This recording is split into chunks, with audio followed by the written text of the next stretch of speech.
Why not go live now? Well, good luck. I'm going to look and see if I'm gonna work or not. Yeah, are you gonna watch this? I don't know if this is you want this on, George?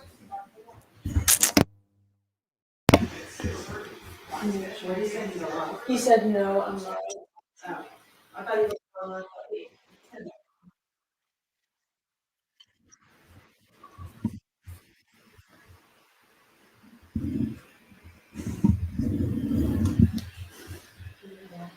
Huh?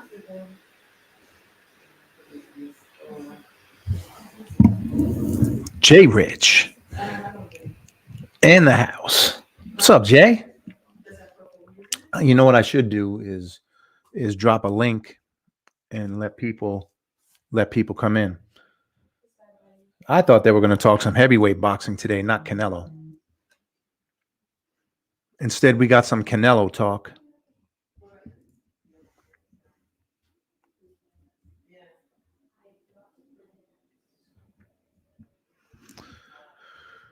So, Jay, what I'm hearing is no Joe's are still on. What happened with yeah, Gary.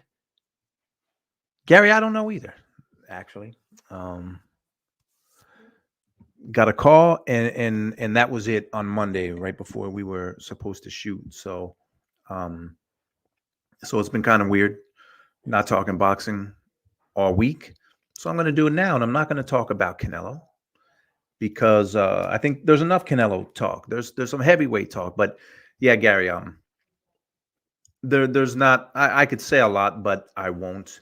Um, there's a way to do things, and there's a way to not do things, and there's a loyalty. But I'm not the first person to lose their job. I won't be the last person in it. It sucks when you lose a job, especially a job you love, but it sucks even more when it's not deserved, because I've worked with plenty of people who probably deserved to lose their jobs and they didn't. But so be it. So be it. We're talking boxing right now, and Zhang and Wilder. I'm hearing June 1st. I'm hearing Zhang and Wilder June 1st, along with Dubois. I think is supposed to be on that card against Ergovich, which is crazy. They're turning that into a really good card June 1st. So we got some heavyweights. We have got some heavyweights. I don't know about you guys, but I get tired of some of these topics really quick. Steven. See, I think there's a way for me to. There we go. Steven, you're ground. Things will definitely work out. And I just addressed Gary. Yeah. It's also a situation where I don't know anyone in production, and they have their own people that they want to work with. So, unfortunately, that happens. Bivol better be, man. I can't wait for this fight. I can't wait for this fight. And I got Arthur. I got Arthur all day. Although I think it could be a tough fight.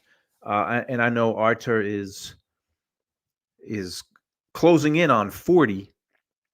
But Zhang and Wilder, Jay, surprised me, because that seems like it came out of nowhere. Obviously, Zhang and Parker, they had a rematch clause, but I think it was for Zhang. So I think it was his. If he wanted to not have the rematch, then he could be compelled to. So Big Bang and Deontay, I'll take it. I mean, why not? That's a good fight. That's turning into a really, really good card with the light heavyweight unification and one, maybe two big heavyweight fights. That's a Jay. I got Bivol for a sneaky KO. Ooh, Jay. You know what? It's funny, and all of you watching, we all know boxing, right? So people that don't know boxing always come to us and say, "Who's going to win the fight?" If I knew who was going to win the fight, I wouldn't be doing this show. I would be betting, making money, living somewhere else, not doing this because I'm too busy making money. I always get picks wrong. I always get picks wrong. But a sneaky KO for Bivol. Wow. We'll see. Archer's getting older, so you never know what's going to happen. But Dubois Ergovich, I don't know either, because Dubois looked good against Big Baby Miller, but Big Baby Miller was what? He was like Butterbean in there. He was like bigger than Butterbean in there. So and he never pressed to win that fight. So Gary Burton, I like Bivol to win by decision. All right, well, I don't rule it out because Artur, Paulie and Chris talk about, all fighters talk about activity. And Artur has been inactive because of injury, because of sickness. So um, I don't know. That's intriguing. But really, what something that I wished we could have done more at Pro Box is talk about the history of the sport. So today, let's see, 67. It's 45, 47 years ago. 47 years ago today. See how well got a man named Muhammad Ali who defended his title for the last time before he was forced into exile. He knocked out Folley in Madison Square Garden. And 47 years ago today. So 40 seconds left to go this was the last time that the world got to see Ali in his prime. In his prime. He was a young man. He had the bounce in his legs. So it was 47 years ago that he had the final defense of his heavyweight title. And he wouldn't fight again for 3 years until he fought Jerry Quarry. The champion has plenty himself. There's no question about that. It's funny, Bruce said before we take it down, Folley fell. The first time he got knocked out, it was like he had passed away. This time he was hurt. So today was the day. Today was the day, 47 years ago, that Ali had his last title defense in his first reign. I should clarify that. His last title defense in his first reign, and when he was in his prime, that's when Ali was Ali. So that happened today. So this is a historic day. We talked about heavyweights. I'm just getting used to doing these lives. We talked heavyweights, but I gotta say, it's a fight that's not going to happen. But what if Adrian Broner and Blair Cobb's fight? They're both saying that it's signed for May 31st. I don't see Broner making 147. Maybe they'll fight at 168. But say what you want about Blair Cobbs. He's fun. I like hearing him talk. And he had a big win in his last fight against Maurice Hooker. And that was in 2022, I believe. Hasn't fought since. Adrian Broner had a fight against that lawyer. I don't know, a few months ago. He fought that lawyer, and with Broner, I feel like that was the first fight we saw where he started to look like his physical skills were slipping. So that's what it looks like. Yeah, working off that beer belly as we speak. Yeah, there was some videos out, Jay. He did not look good physically. But if he fights Blair Cobbs, the fight might not be. It probably won't be a good fight if they actually get in the ring. But I'll tell you what, the press conference will be fun. The press conference will be a lot of fun because Cobbs is funny, and we all know how Broner is. I still remember like yesterday the whole beef with Adrian and Paulie, and that's something that Paulie says that he looks back on fondly, that he enjoyed that spurred him on. So there's no way that this fight is going to happen though. May 31st, that's in 2 months. So yeah, keep the questions coming. Who do you got, Zoo or Fundora? I got Zoo. Bruce, boxing is the only sport where you can get rewarded. You can get rewarded for being knocked out. So he got knocked out in his last fight, right? He was up on all the scorecards, got clipped, got knocked out. So his reward is not one, but 2 title belts, only in boxing. I get they had to save the card or save the main event, and it made sense because he was on the card, so it's not like they had to pull him and do training. So I get why they did it. So you can't really fault them. It's actually a pretty good save. People, the whole debate with that is it a better fight? Is it a better pay-per-view? Pay-per-view. I think it's a worse pay-per-view because Thurman brought in some casual fans. I think he's bigger. He's more well known in boxing than Fundora. Fundora is the tougher fight because he's younger than Keith. He's more active than Keith. He's 6'5". And though I meant to have some video of those two of Zhu and Fundora standing face to face. It looked ridiculous. It looked like the old school. You see, there's clips of Muhammad Ali and Wilt Chamberlain because back in the day it was rumored they were going to fight. So there's video of them standing, and it's like a child and his father. But it looked like the same thing. But I got Zhu. I think Zhu's going to figure him out, and Zhu's going to hit him. And Fundora can be dropped. He got dropped against Lubin too in a fight that he might have lost if Lubin's face didn't completely morph into something else. So Broner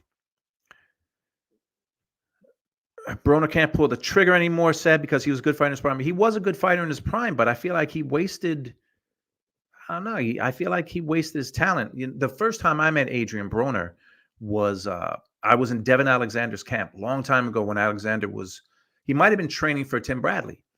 And I was with HBO Sports doing a shoot with Devin, and staying in the house with him was a young Adrian Broner. Broner was young. I don't even know if he was 20.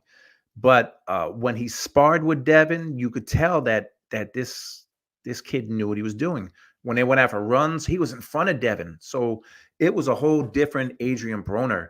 But that was a long time ago, and a lot has happened. So Algieri versus Broner, boxing analyst, Algerian. Right now or in their prime? Because Chris Algieri is, according to him, he will never be back in a ring. So Chris Algieri is I got, and Chris, what Chris loves to do, and he said it more than anything, is call fights. He's great at it. So I don't think we're going to see Chris in a ring again. Jay Zhu, run-up carry of the year coming. Ooh, that's going to be hard to top that one. By the way, that AJ Ngannou knockout, all these conspiracy theories going on. Like, did you guys see the video? And I'm sure it was doctored. I didn't care enough to look, but there's clips where that first knockdown, they make it seem like AJ didn't even hit him with the right hand and he went down. So, you know how people do it. And Ngannou, which I think so far is the excuse. Let's call it the excuse for the best excuse so far for 2024. Ngannou said he lost the fight because he was tired, because he was sleepy, because they made him go to the arena earlier than AJ, and he was sleepy. Maybe he was sleepy because he was counting all that money, because he got $20 million, so which you don't get paid till after the fight. So, but that was a good excuse. That is I was tired, so I lost the fight. Jay, I wasn't excited about Thurman. Finally talked myself into looking forward to it. Then he pulls out. You know what, Jay? Keith Thurman, whether you like him, don't like him, he's a great talker, man. And when he starts to talk, people start to believe. And I heard that the betting lines changed. I'll be honest, I didn't check to see if they did, but I heard they changed. And they were starting to flip, well, more towards him because Zhu was still a gigantic favorite. He's a good talker, man. And it was if it was a debate, look, if Thurman, like sparring session on Pro Box, if you had Keith Thurman and Tim Zhu, that's what I want to see. That's what I want. I don't want to see them in the ring. I want to get them and have a sparring session with them, just like with Chris and Folley. But I think this one would be a TKO. I don't think Zhu could. Zhu wouldn't come close to him. So yeah, you feel for Thurman because he has one fight every decade. So we'll see. Does Conor Benn have the record for longest appeal ever for PEDs? Maybe, but maybe, but that's not a. There's probably a long list of people with appeals. Yeah. Zoo versus Modor is a better fight, but still isn't pay-per-view worthy. You know what, Steven? What ultimately what makes a pay-per-view worthy is if it sells. Because we could bash it all we want, but if it sells, then it was worthy. So I don't think it will sell, although the card is not bad. My outlook on it all along has been they want to make a big splash. Amazon pay-per-view want to make a big splash. It's Amazon Prime pay-per-view with PBC. So they want to make this big splash, man. This is a big thing. Showtime's gone. And they give us Keith Thurman and Tim Tszyu. It's a letdown, especially with that roster that PBC has. So the card, though, people are defending it. They're saying, look, it's a great card, but I'm gonna watch it because I have to watch everything. Paying for it, I'm sure I don't think it's going to do well. But nowadays, I don't even know what the point is to make a pay-per-view worthy. I don't know. Because I don't know the business. Remy, my man, what's going on? Jay, can't believe people seen a generational heavyweight 252% and think it was fake. Yeah, well, Jay, yeah, you know how it is. Gary, don't give up the bow tie. The bow tie it's right off camera.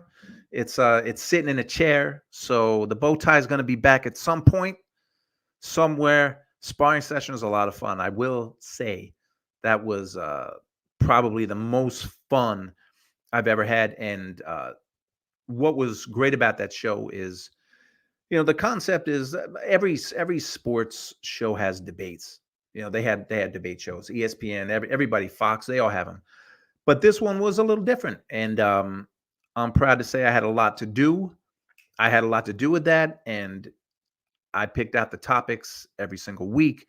But what's more incredible that Chris and Folley, they didn't know what the topics were before we shot. The only time they saw them was the day of when those graphics were on the screen. So it was never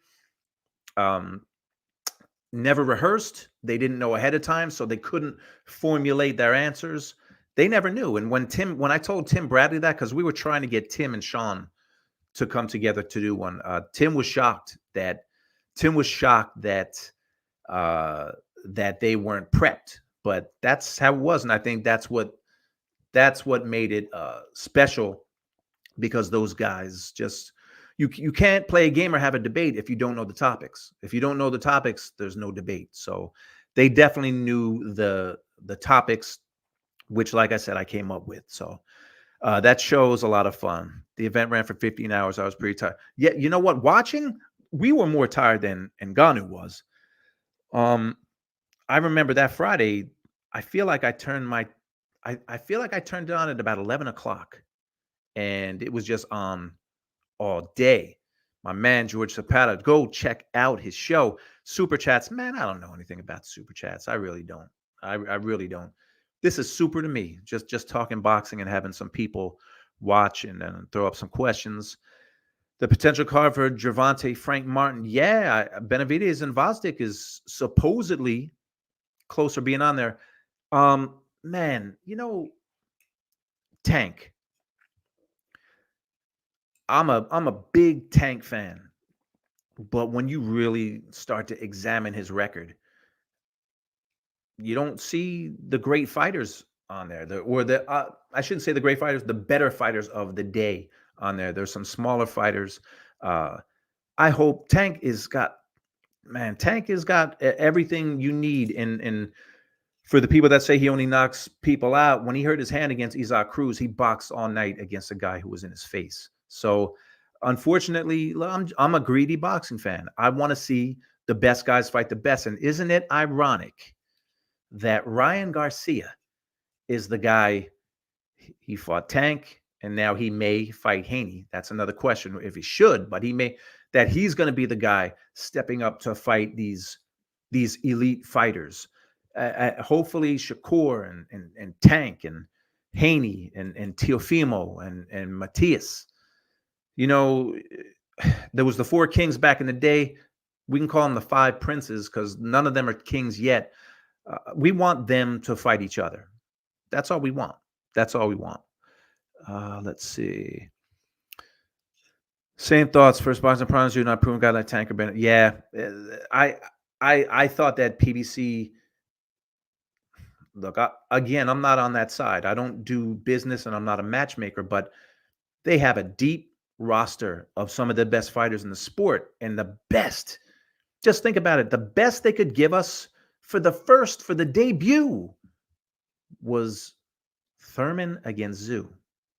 It's just, I'm sorry. I want better, and boxing fans want better. So, and it's a pay-per-view. Well, now what I'm hearing, and I think the guys talked about it the other day, is that Prime is going to have 12 to 14 more cards this year. So that's a lot of cards. It's a lot of fights, and they're not going to all be pay-per-views. So we'll see. Just me. So glad to have you here, George. Listen. I've had the shakes all week because I haven't been able to talk boxing on the air. Like I said, man, Monday got the call. We're about to shoot, and they say they want to go into another direction. So whatever that means. But who says you have to be loyal in business? What is loyalty? So my man. So Jay, Rich, Mara versus Andre supposed to come. Ooh. Somebody doesn't like Boo Boo.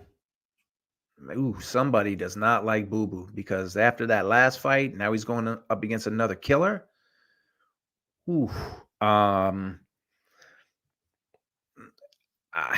It's intriguing, I guess, but wouldn't you want to get him a fight just to get a win? Because Morrell, a lot of people think Morrell some people think he's the top fighter, 168. Some people think he's number 2. Some people think he's better than Benavidez. So, I don't know. It's not a bad fight, but man, that is a tough. They're I can't even say they're trying to cash out because I don't think that fight's going to make a lot of money. You got a lot coming up. I can't wait. Smash the like button for our guy. Yeah. The like button would be good. Maybe I'll do these shows after my boys talk, and we'll talk about the things that they didn't talk about, which should have been heavyweights today. It should have been heavyweights, but they're trying to get the likes. You talk Canelo, Paulie starts talking Canelo, and people watch. But I'm Canelo'd out. They announced the fight, like talk about it for a day and keep it moving. I'm going through these one. Good evening, gentlemen. What's up, Andre? Jay, boxing analyst. Marvelous. Yeah. I'm agreeing with you. I think that's a brutal fight for Boo Boo Andre. It's a brutal fight. The boxing scholar. What is good with you? You know what's good with me? Then I'm talking boxing, and I'm excited for that June 1st card. I'm really excited. I should drop a link in here to see if somebody wants to come on. See if I could figure out how to do that. I have done this before. I'm not Jay. All right, Jay. We're gonna find you a coach. George Keith Thurman got a lot of free time now and gives good insight when he's not in his promo bag. Yeah. A co-host is good, but Keith is one of those guys that man, he doesn't stop talking. Like Keith does not stop talking. Let me see. If I do an invite, yeah, but Keith Thurman, I was around Keith. Let me drop this link. So if somebody wants to talk with boxing legit. I was around Keith a couple of years ago. When I was doing something with Fox. I was producing something with Fox, and I was in Tony Harrison's camp and Charlo's camp for their rematch. And Tony Harrison trained in St. Petersburg. He trained at Thurman's gym, and Thurman showed up one day. It's all in the show that we did. Thurman showed up one day, and they talked, and Thurman was a good dude. That was the first time I had been around him, And at that point, he hadn't fought Barrios yet, I believe, but he had already lost to Pacquiao. So Harrison was at his gym, and yeah, Keith is a great talker. That's the thing. Keith, when he was doing those interviews, um, when he was doing those interviews, people were starting to believe that he was going to win. We got the boxing scholar. All right, I'm going to bring you in, and boom, the boxing scholar, you're in here. Am I What's muting up, you? George? Boxing scholar, what's going on? Chilling, man. Chilling. Did you see Keith's surgery video? I did. I saw it like an hour ago. Yeah, What was going on with the middle of his forehead? Was that a boxing injury? I saw that, and at first I thought like I'm not. I knew it wasn't Ash Wednesday because it wasn't Ash, and it's not that time. But yeah, it looked like some kind of injury because that's the first thing I thought when I saw that. I was like, what? What? Like, I Yeah, wouldn't even maybe. went public with the video. I'd have just released maybe my arm in a sling, and he already released the medical documents. So I mean, we believe you, Keith. I wouldn't have released that. Like, what the? That made me Yeah, I don't believe know that the why he. sparring partners might have been beating him up. Well, the rumor, and it's just a rumor that he was getting that his camp was not going well. So I don't know, and someone said that he was switching trainers. I don't know if any of that's true because now the fight's off, but he really he really wanted the people to know that he was hurt because. But you have to admit, the first thing people do is they look at those conspiracy theories. Like someone was saying, the best one I saw was he pulled out of the fight because he's going to fight Errol Spence. So they were going to make that fight next. So he was going to fake an injury and pull out. So boxing. I mean, you know how this is. But Oh yeah, it they have you believe that fighters go in there and go 6 or 7 rounds hard and get knocked out. Like if they were gonna throw the fight, if I made my million already, first round, definitely I'm gonna lay down in the first round. yeah. Why let it go far? I mean, it's too bad though. I I really I was gonna watch the fight anyway, Thurman and Zoo. I thought that Zoo was gonna beat Thurman, and it's funny, man. Sean Porter, when we did a show I think when the fight was first announced, we had Sean Porter on, and Sean said, like, well, he didn't look me in the eye because we were on Zoom, but he really believed that Keith Thurman was gonna win that fight. And I think what I said to him was, you can't really back that on anything. You hope he's going to win that fight. You think that he's going to be the Keith Thurman he was. You think he's going to have the power that he had and he's not that old, but he's so inactive. But the fight's off now, so it's. I think it hurts their pay per view, but it is. Don't you think it's a just talking about fight, boxing scholar? Do you think the Fundora fight's a better fight than Thurman against Zoo? I actually don't. I actually Mm. don't. I think Fundora is an easier fight for him because he's so big and he got all that body and he knows how to cut the distance down. I feel like even though Keith Thurman, I didn't give him a shot, I still gave him a better chance than Fundora. Oddly. No, I respect that, but I saw the video today of uh of Zoo and Fundora in their face off, and it looked like it looked like me and my son when my son was like 4. I mean, he looks like he's even taller than 6'5", but Fundora, yeah, I I think it's going to take some time because he is 6'5", and that's not that's not an easy guy to fight. But when I came on though, the thing I said about that was only in boxing do you get a reward for losing. He got knocked out in his last fight, and then in his next fight, he's got a shot to win two belts. So that only happens in boxing. And Steven said Porter's a good dude, but has the worst picks. Yeah, I was there was Thurman wasn't going to win that fight, and I So wasn't going to rub it in his face, but he wasn't going to win. You know what's the craziest part about that? So Sean Porter, I think Sean Porter, that's all about because he has firsthand of what he seen when Keith Thurman was Keith Thurman. So he still has that resonate in his mind. And plus, boxers are a little egotistical. You know what I mean? Like if he goes in there and Tim Tszyu goes through him like a hot knife through butter, then Sean Porter's gonna be like, damn, like why wasn't I able to do that? You know what I mean? Fighters have Yeah. ego. But nah, Oh he yeah. wasn't beating up Tim Tszyu. There's no way like that. If that fight happened and he would have won, I would have said that was the biggest upset ever. It would have been a giant upset, and I'm with you. I don't that, and they're friends too. I mean, they're good friends. They're from the same era. They fought. So, of course Sean's gonna pick Keith, but I give him credit. At least he did it on the air and told everyone he thought he was gonna win. But here's the thing, though. Now that he's hurt, we're already in March, so I don't think you see Keith Thurman back in the ring this year. And if he does, who's he going to fight? So it's a shame. Like he really has squandered the last what 5+ years. You know who I compare Keith Thurman to, and I used to get a lot of flack for it. Grant Hill. You remember Grant Hill had a ton All of the injuries, potential. all Yep. the injuries. Yeah, yeah. Grant Hill, he did get in. Did he get into the Hall of Fame? I'm not sure. I think he did. I I think he think he did. did too. But yeah, Grant Hill was supposed to be like on Jordan's level, but Yep. he was The hurt. next Michael Jordan.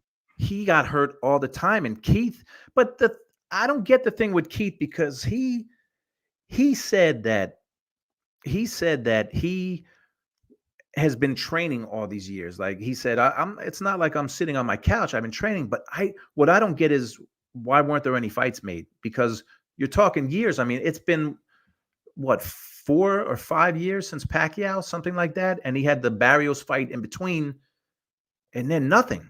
So I don't know. He really your career is only so long. Um, yeah, Jay. Yeah, I I don't do. understand that statement either. I think Keith Thurman, he just talks sometimes. You gotta sort out what he's saying that's practical and what he's saying that's BS. Because I mean, he's good at talking. He's good. He's gonna have a good career broadcasting after he's done with the sport of boxing, if he's not already done. Because like you said, I don't see him fighting anybody. The only person Keith Thurman could beat at this point is probably if they give Gamboa a call, make him go up to 154, and Uh, then that's why I can see Keith Thurman winning. But other than that, he's probably not gonna be back in the ring. yeah, poor Gamboa. But Keith, I think ProBox was they were trying to get him as either to do the talk shows or call fights because Keith Thurman, he's in Florida, and that's where ProBox is. And Keith can talk, and you're right. He's gonna when he's done fighting, he's going to have some kind of career behind a microphone because not everyone can do that. Not everybody can talk. I've seen when I was at HBO for a long time, and they would bring in fighters sometimes or trainers, and they would tape shows with them calling fights. It's hard to do.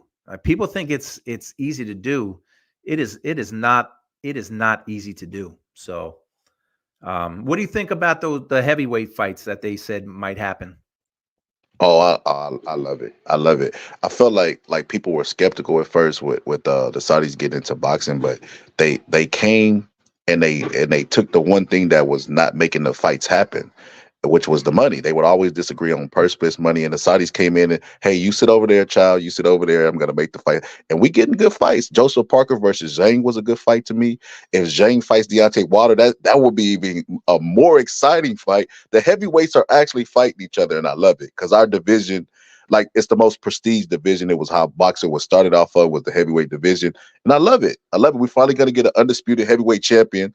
We haven't had that in years. Like I feel like boxing's in a good, healthy place. And Pro Box, oh my God, Pro Box is giving me the Wednesday night fights feel. It's giving good commentary. You guys do a good job with your sponsorship. I'll be in the comment section ready and tuned in. I haven't been excited about boxing like this for a long time. Boxing is in a good place. Yeah, well, there's no more sparring sessions though. Unfortunately, I'm not with ProBox anymore, and sparring session was my favorite show. It was my favorite show to do. So, but I'm with you, man. It's in a good place, and I thought they were going to talk heavyweights today because, um, I like Zhang and Wilder. That's and I guess Zhang he had that um, rematch clause with Parker, but I guess who wants to see that fight again because it wasn't that good. So yeah, I'll take Zhang and Wilder. That's a good fight. That's a really good fight. But Yeah, so that oh, I think yeah, it's a very exciting. But interesting thing. What about Fendora? I wanted to add a while ago. So Fendora, I feel like he's a guy that even though he had the fight with Lubin and it was tooth and nail and they were going, I felt like he doubted himself. He hasn't been quite the same fighter after that fight, and it showed. Like he kind of like doubted himself. He had identity crisis, and then in the Mendoza fight, he gets knocked down by Mendoza because he's in the inside with all that height and reach, and it's like, dude, like why are you not fighting to your strength? I just think he has an identity crisis. He's too young as a fighter, and I feel like Mendoza. I'm not Mendoza. I mean, Tim Tszyu is going to make short work of him. I think it's going to be a fairly easy fight for him. when you think about it like that, you're right, man. He's 6'5" and a half, and he fights on the inside, and that's not the place to be, especially when you can be hurt and be dropped. Because remember, Lubin dropped him too when they fought. Lubin dropped Fundora, so it's not like Fundora's got a Evander Holyfield type chin. He can be hurt, and if you can be hurt and you're gonna fight inside with these stronger fighters, it could. I mean, I wouldn't be shocked. I wouldn't be shocked if it was a quick Zoo victory or if it took him some time just because the guy's 6'5". I would have, and it's weird because I criticize the fight too, but I would rather see Keith Thurman in there than Zoo. I mean, than Fundora. But people are saying Thurman should officially retire. I feel like Thurman's been retired. I mean, he hasn't fought. So, um, oh man, give me the Gamboa versus Isaac Cruz. Gamboa had a tough end to his career. I was in Omaha with HBO when Bud fought him, and that was a fight.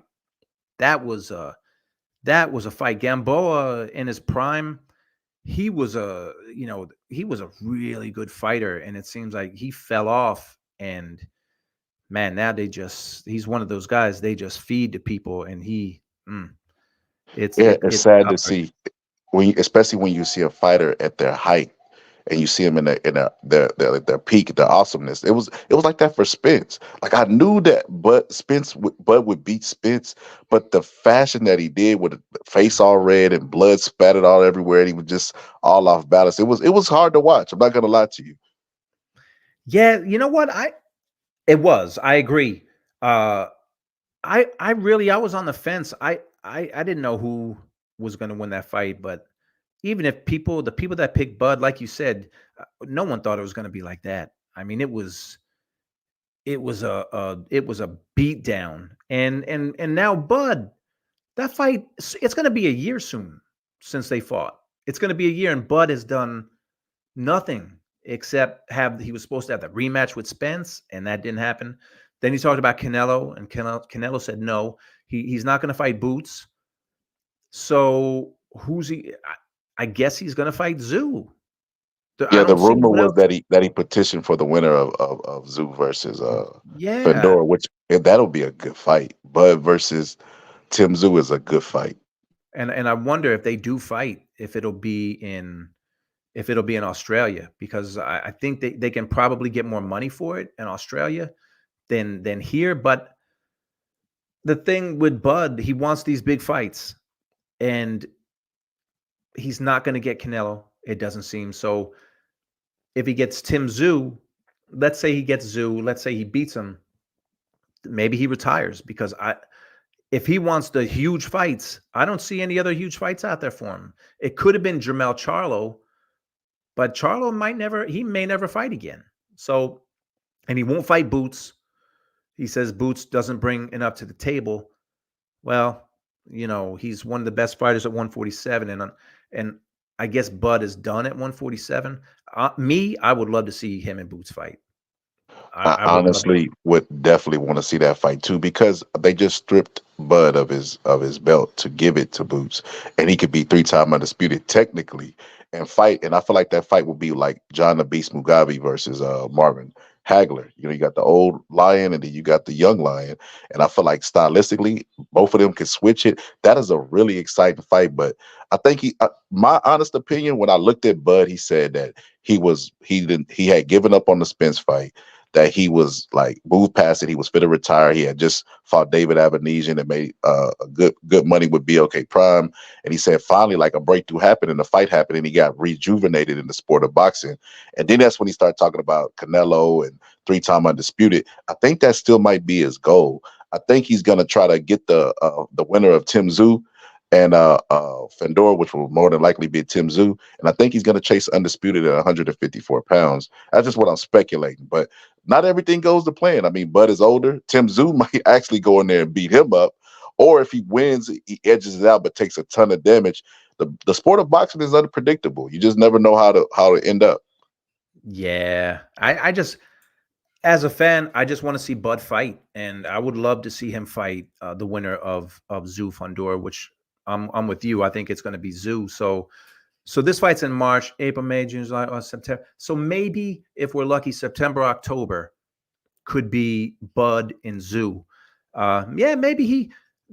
Listen, if he could be undisputed 3 weight classes, why not try it? But he is he 30? He's like 36, 38. Yeah, 36. He's getting up there. Although it seems like now, when I was a kid, like when the fighters were 33, 34, they were old. Now you're 36 and you know you're still winning the biggest fights of your career. I just want to see Bud fight. I just Right. want to And see then Bud. Mike Tyson coming back at damn near 60, like, hold my beer. You know, Netflix is winning. They are winning because I know a guy who works for Netflix who texted me the day they announced this thing, and he sent me the trailer to it. And I noticed what everyone else did, that they're calling it an event. And I texted him and I said, "Hey man, is this a fight or an event?" And he said, "It's a little bit of both, but I don't think boxing fans are going to like it. LOL." And he wouldn't say anything else. And I was asking him, "What do you mean?" And he said, I can't say. I can't say. He said they want to stack the undercard, whatever that means. And I said, the last thing I said to him was, "Okay, is Tyson going to throw punches at him, trying to hurt him, trying to knock him out?" And he said, "That's always the hope with Mike." So this is not an exhibition. It's not a fight.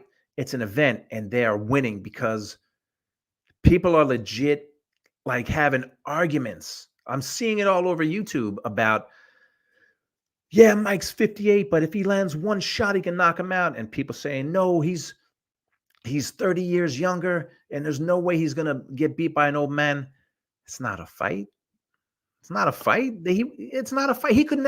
Tyson could never he would never get cleared, but he probably wouldn't pass a drug test, not in Texas, not because you can't smoke weed in Texas and fight. So he wouldn't pass that. This is Netflix is winning, and it's not a pay-per-view, so they want people to subscribe to Netflix. So you're hearing this, right? That people are actually debating on who's going to win. Yeah, I'm one of those people. I didn't know this wasn't an event. So this is what I will say, George. This is what I will say.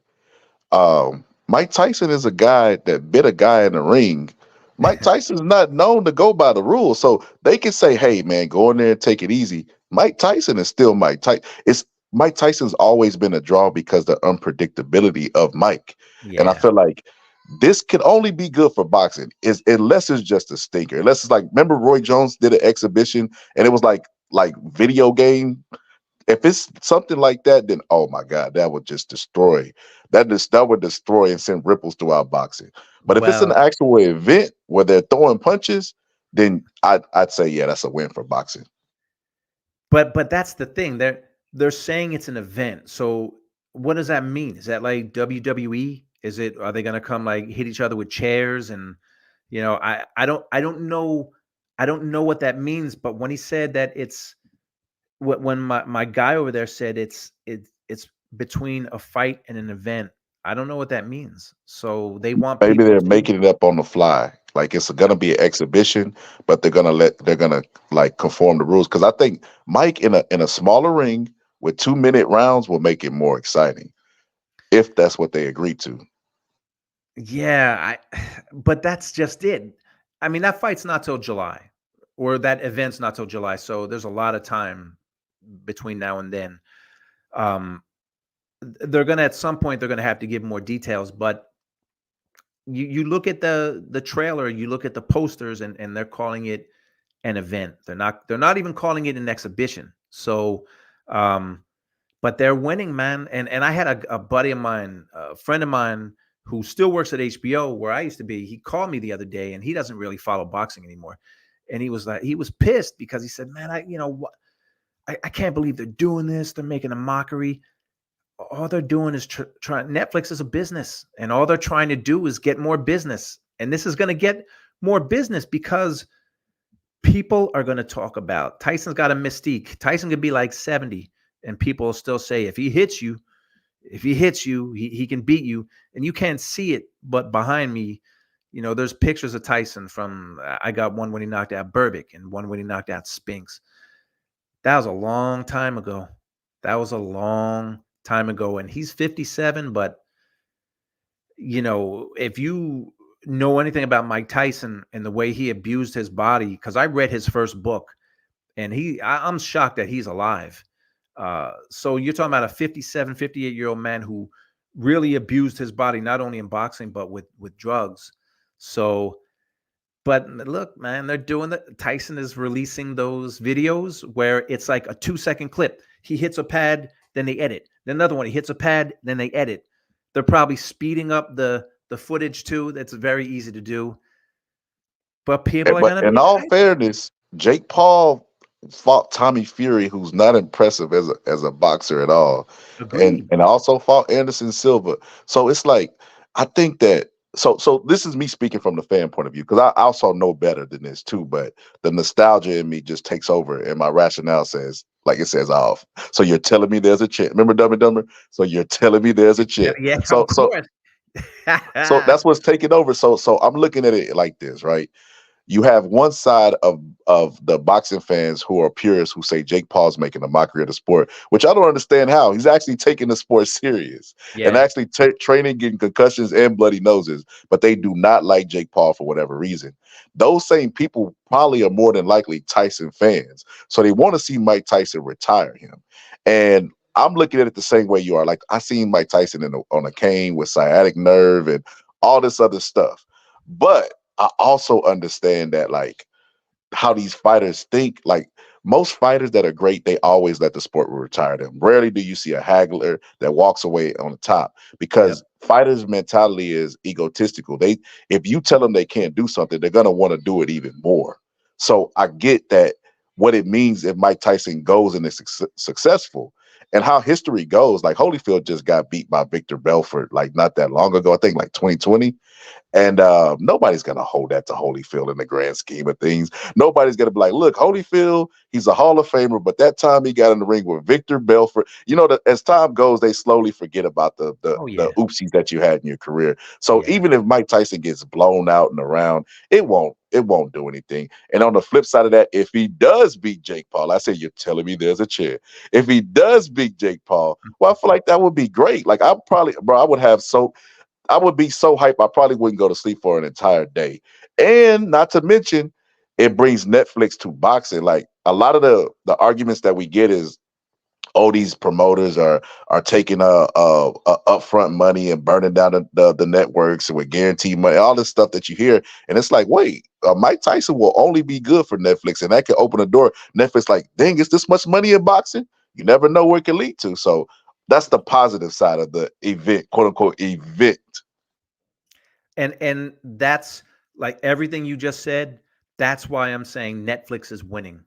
They're winning because there's going to be a lot more people talking like you than are saying, you're making a mockery of boxing and this and that. It's people are going to watch, and most of those people that destroy it and kill it, they're going to watch. And just remember, it's an event.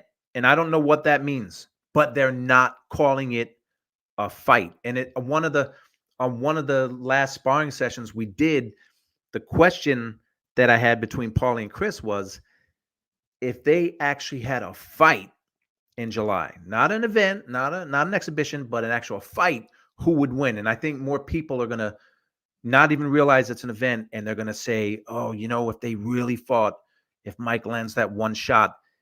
And there's nostalgia, man. It's Mike Tyson, and Jake Paul is the polarizing figure who's got all the social media fans. So, man, for as many people, and there are a lot of people who hate it, they think it's despicable, but this is boxing. Like, let's not forget, this is boxing. So, I think it's funny, George. Whenever they always look at boxing as like this high integrity, high moral sport, and it's like you can literally go to YouTube and type in boxer versus bear, and that was a quote unquote event that they had back in the day.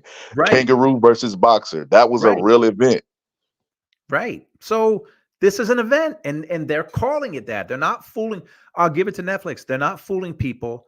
They're not saying, Mike Tyson is back and he's getting primed for another heavyweight run. They're saying that it's an event.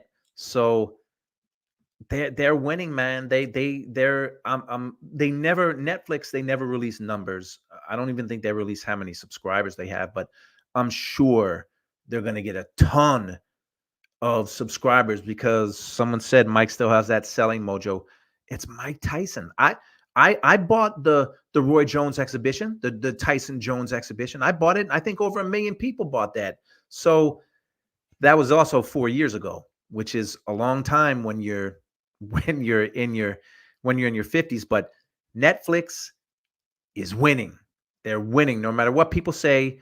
People are going to watch and people are going to talk about it like we're talking about it now. And I don't mind talking about it because it's Mike Tyson.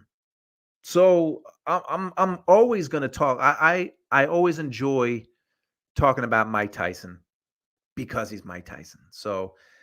But it's March, April, May, June. So it's 4 months before this event. Man, a lot can happen in 4 months when you're 57, going to be 58. So let's see if they can get there. So this happens. I don't know. I don't know. So we'll Yeah, see. that's true. That's true. Injury is a very, very realistic possibility, especially when you. Hopefully, he has people around him that won't push him that hard. You know what I mean? That far out, because he's like you said, he's closer to 60 than he is 40. So hopefully, he got some smart people around him. But like I said, the nostalgia in me, bro, is like I can't turn it off. Y'all don't trust the boxing scholar when it comes to this. I'm not even gonna do a breakdown of any of that because I noticed the nostalgia. I'm always finding cases for Mike to win. I'm like, okay, Jake Paul knockouts come from a distance. Mike Tyson fights See, inside. Peekaboo see. style. Right? I'm just Yep, finding different, playing a game of Clue. yep. I'm the same way, and the fact that he's 57. I was a teenager when he beat Burbick, and it feels like it was yesterday. And watching him be 20 years old and become heavyweight champ, and now he's 57. He's been through what he's been through, and people are still talking about Mike Tyson like this. He's really one of the more incredible like human being stories of all time, just what he went through. And I remember what's ironic, I remember the night he bit Holyfield in that second fight, and I had a house full of people. It was like 20 people watching the fight, and it was turning into a good fight. And then Mike did what he did. And I remember just thinking, how low can boxing go? And we were flicking the channels, and remember ESPN Classic? I don't think they have that anymore, Yeah, but on yeah. on ESPN Classic, as soon as I clicked over, Ali Foreman was on. So we just all watched Ali Foreman, and like we were hating boxing in that moment because of what Tyson did, but then we watched like the magnificent Ali and Foreman. So it turned out to be a good night. But it's 2024 and we're still talking about Mike Tyson, and Mike Tyson still has an event coming up. So I'm gonna watch. I don't know what. And when they say stack the undercard, it's a Jake Paul promotion, so he doesn't have. He's got Serrano. Serrano.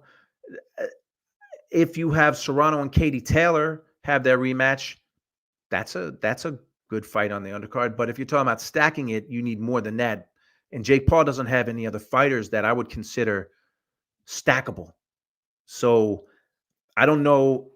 I don't know how they're gonna. And they don't. This isn't Saudi money. So this is a fight. It's in Texas. So I don't know how they're going to stack.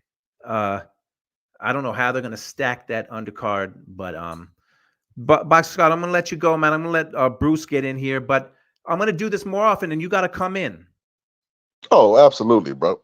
because I enjoy talking boxing with you, my friend. All right. All right, brother.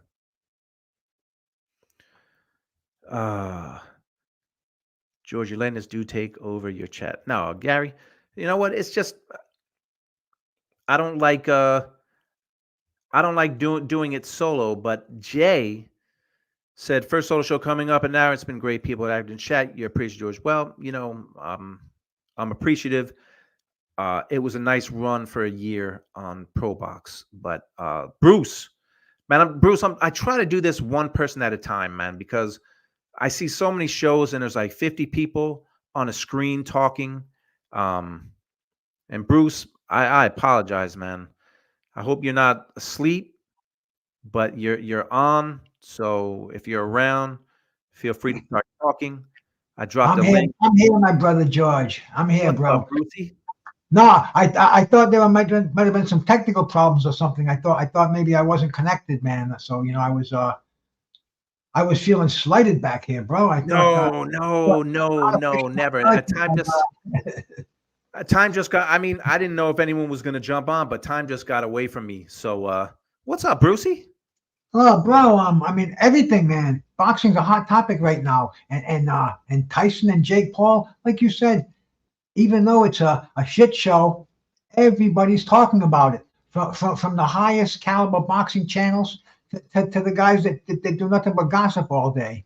Even the ladies swap meet channels. They're all talking about Mike Tyson and Jake Paul. So this is huge, George. This is huge. And hey, man, today you were talking about history, and I like the fact that you mentioned Muhammad Ali and Zora Folley. But it's also the day seventh that. round.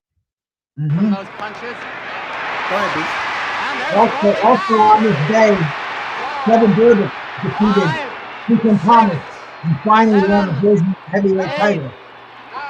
Yeah, that was a big upset.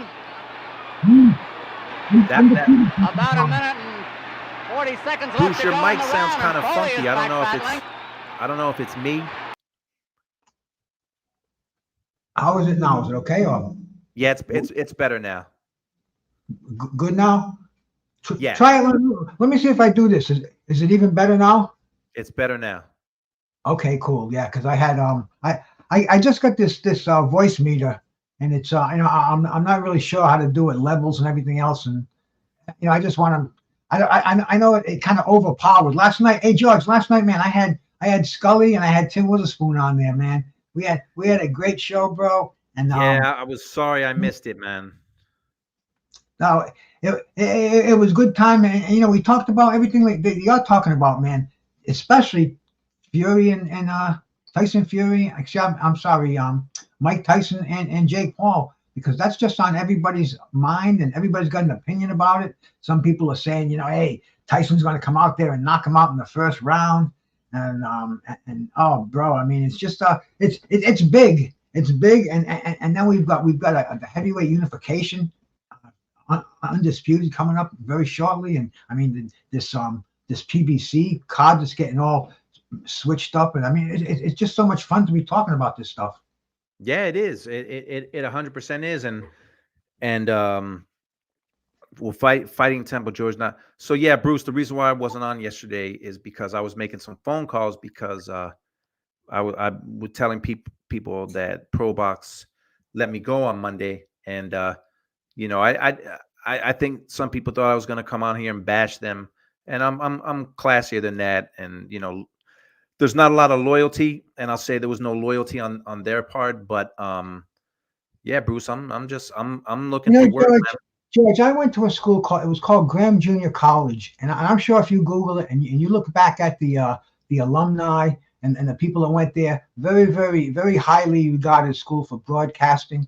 And the first thing they told me in there, they said, media personality, you're as disposable as toilet tissue. And they Oh told me yeah, that was freshman year, bro. And I mean, we just you get that instilled in you. You have to be a different individual. You know, man. I mean, shit. Your resume is going to be a mile long when you get through your career. That's just the way it is in this business. yeah, it is, and I knew who I was working with, and the type of person that hires and fires a lot. But I think the saving grace that I thought would be the saving grace was that the product was good, and the product was excelling. And unfortunately, when people own something and they're footing all the bills for everything, they can do what they want, and they can make changes that they want to make. So Jay says the wrong George. The other George is a good dude. Um, but yeah, it's Bruce, I'm not the first person to lose a job. No, Won't be the last. everybody has fond memories of you there too. Everybody is saying, man, some broadcasters they get let go because they make slip ups on the air, and everybody's, oh, I told you so. They should have fired them a long time ago. Not with you, bro. I mean, everybody's just that's their loss. That's the way they're looking at it, man. That's our loss. We're not going to be able to hear the educated and the funny and the witty George Jakovic on pro boxing. And pro boxing is getting huge too. I mean, everybody's loving pro boxing. What that's yeah, that I think that's what surprised me. And y- my role on the show, look, I'm like you. I love to talk boxing, but when you have fighters on there, I want to hear from the fighters. So my job was just to set them up, talk with them a little bit, and hear from them. And look, I loved it. Chris Algieri, Paulie Malignaggi, Sean Porter, Tim Bradley, and Teddy Atlas. It doesn't get much better than that. So you know, um, You should have been paying them. When you talk about it like that, it's like when you went to HBO, you told me, hey, I'm sitting on the same toilet bowl that Brent Musburger and that damn, my oh, you mind is going. remember that story? No, Oh, no. yes, yes. Well, let me tell it again, because it wasn't Brent Musburger. My first day at HBO, I'm in the bathroom taking care of business, sat down, and I said, "Oh my God, I'm sitting where Sugar Ray Leonard might have taken a dump. George Foreman might have been sitting right here taking a dump." That's how excited I was to be at HBO and just even be in the bathroom. So I just wanted to. It wasn't Brent Musburger, but yeah. Look, but Bruce, you and I, we did a lot of shows before. We just love talking boxing, and I was lucky enough to talk with champions and Hall of Famers. So, and I learned you learn talking to everyone, whether they're a champion or not. And I got to talk to, again, champions, man, and guys in the Hall of Fame. Tim Bradley's in the Hall of Fame. Teddy Atlas in the Hall of Fame. So, it was fun. It was a lot of fun.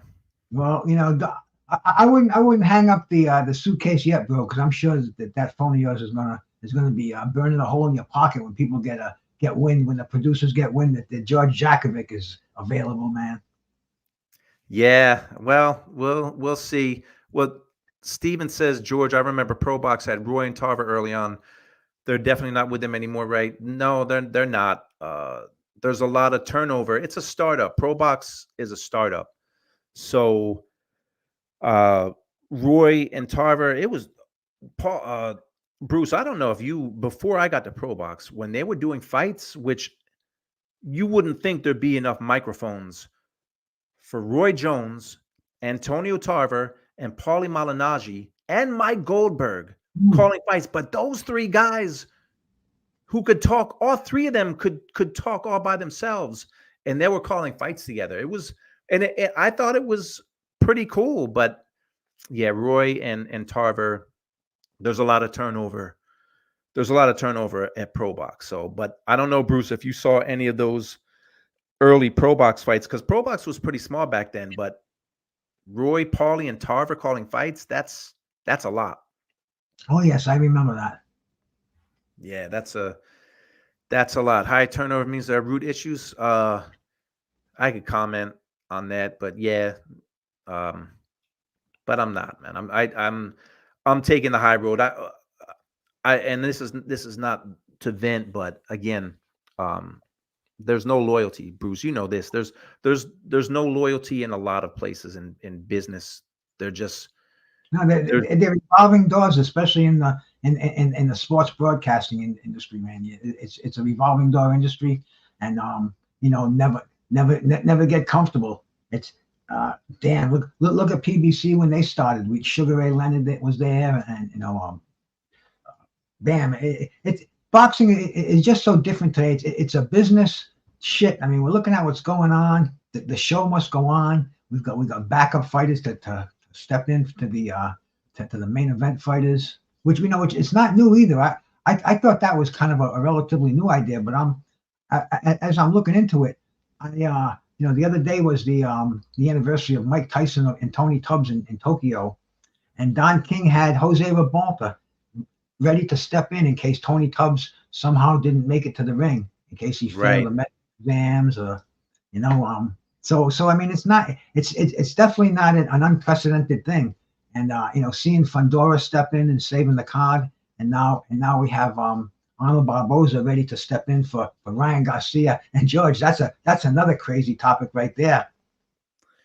Yeah, at some point I got sick of it because it was like a soap opera, and the only thing I can really say, Bruce, well, I can say a lot, but my main thing about that whole scenario is I don't think he's faking it. If he's faking it, like he needs to get his ass kicked for faking having mental issues. So I don't think he's faking it.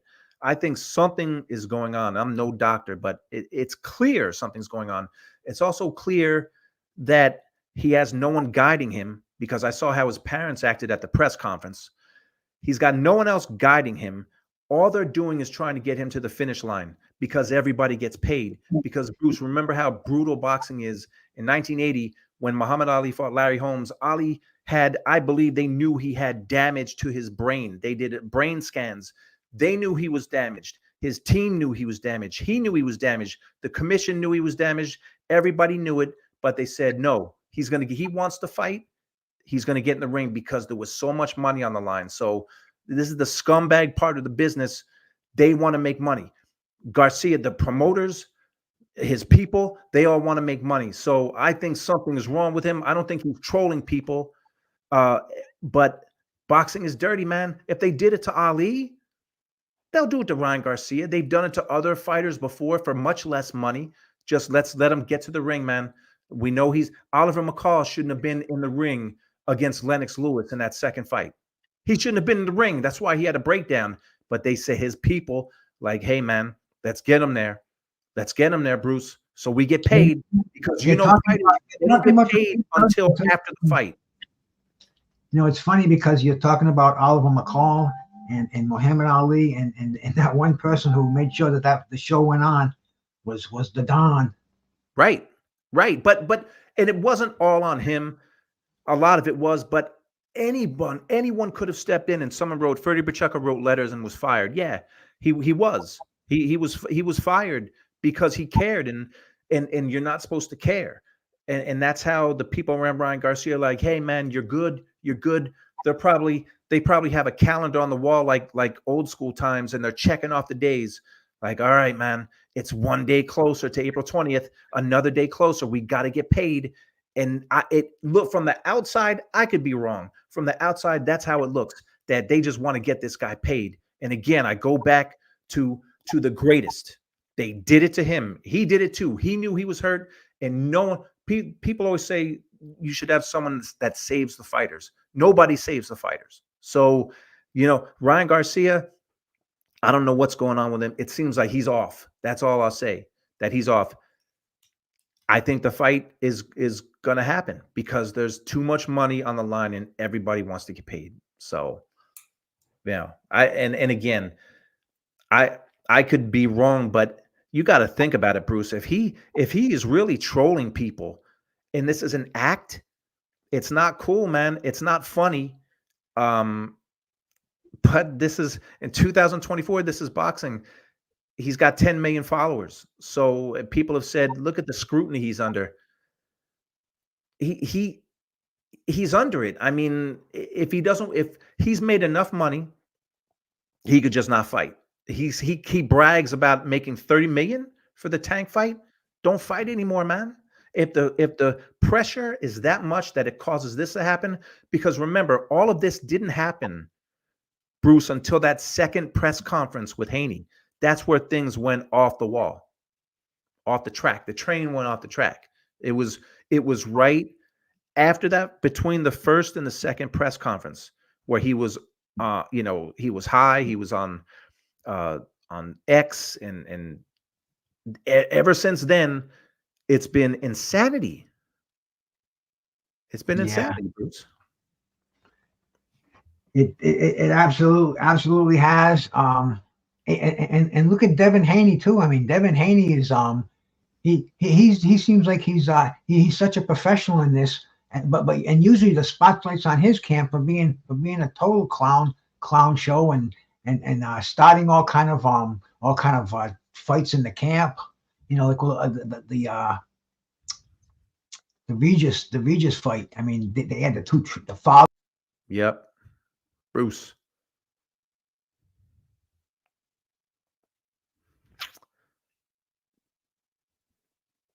Bruce, you there? Bruce, you're not there. What happened? Bruce, I'll get you back.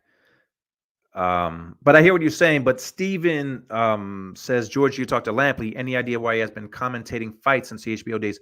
I do talk to Jim, and we interviewed him with ProBox. He's doing things with ppv.com. I'm not entirely sure what their setup is, but he does like these chats. And I don't know. I guess I'm a little surprised that he's not calling fights, because he clearly wanted to. And I don't know if that he's getting, he's not too old to do it. I wish he would do it. I don't know if that ship has sailed, but Jim Lampley's one of the greatest to have ever done it. Fighting Tempo. Do you think Pro Box will start changing once they get big enough, brother? They're changing already. They're rising up, and they're making changes, and we'll see if they're better. Me personally, without me there, I think they're worse. Funny thing, I keep saying that's like a phrase. Funny thing, it's not funny, but I was brought on to produce shows and create content. Not supposed to be on camera. So the person that runs the show there said he watched some of my shows like this, and knew that I knew the sport, and said he thought I had the chops to do it. So I did it. I think it was easier to maybe have one person do multiple roles, and I think ultimately that's all that was about. But I will say, I was super nervous at first doing it, but anything with repetition, you get better and better. And the shows were really getting traction, and there was definitely a good vibe, good chemistry, especially with Paulie and Chris. But so be it. But Fighting Temple, they're changing now. They're changing now, and not all for the better. But I do wish my friends over there well. Khan Shawnery, McCall straight up rehab into the ring with Lewis. That's what I'm saying. That's what I'm saying with Ryan Garcia, because he's putting his life out there on social media, and it doesn't look stable. And again, if this guy is trolling or if he's acting, he needs his ass beat for doing that, because don't play with mental illness. Don't fake mental illness. So if you think he's not faking like me, then today is March 22nd, so it's less than a month before the fight. So they're checking those days so they can get that paycheck. And Oliver McCall should have been anywhere else except the ring with Lennox Lewis. I mean, it's in the top 3 of most bizarre nights ever in a ring. That a guy, and if you haven't seen it, for the younger people out there, go to YouTube and look up Oliver McCall, Lewis versus McCall 2, and you'll see a man have a breakdown in the ring. And I think that could happen with Ryan Garcia. But as people seem to not care, they want that to happen because, again, in boxing, you don't get paid till after the fight. You literally get your check after the fight. So, you know, it's the entire industry is culpable. Yeah, yeah, everyone is. No one. Yeah, and I didn't want it to take this turn, but it's I love the sport itself, but there's a lot of scumbags in the sport. There's a lot of scumbags behind the sport. There's a lot of scumbags around boxing. What I love are the fighters and the fights. So, um, yeah.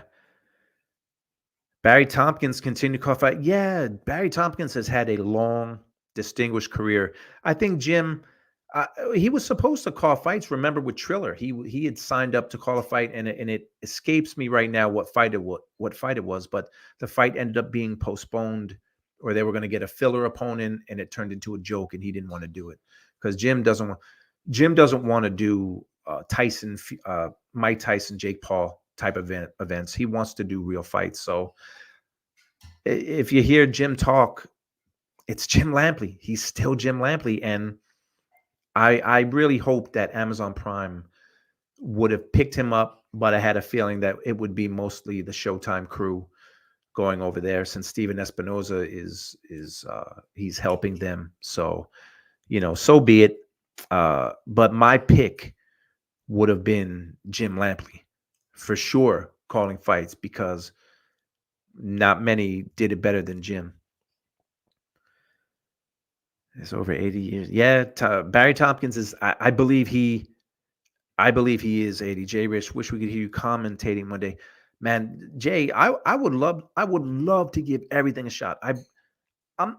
I can't say I've done everything in that I could do, but I've never done that. I've worked a fighter's corner, not as the head trainer, but I've been in a fighter's corner. So I've been through that whole experience and got to host shows with pros.